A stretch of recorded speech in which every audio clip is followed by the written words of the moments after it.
bayramı Azərbaycanın ən qədim və mühüm bayramlarından biri hesab olunur. Bugün Novruzun 3-cü müjdəçisi olan Yel çərşənbəsi qeyd olunur.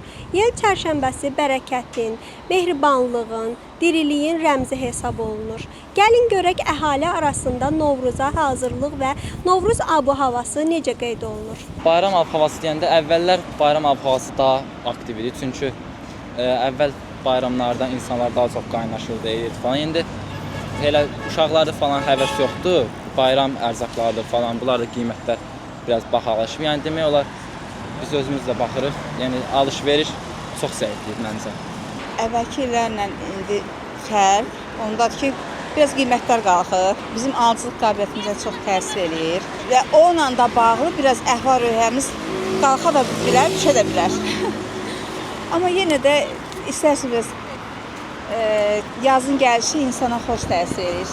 Allah hamının bayramını mübarək eləsin, hamıya can sağlığı, heç kimin üzündən gülüş əskik olmasın. Qiymətlərə də baxanda normaldır, yaxşıdır. Yəni o da böyük bir əziyyətlə gəlir, bazarlara çıxır, onları da nəzərə almaq lazımdır. Çox yaxşı.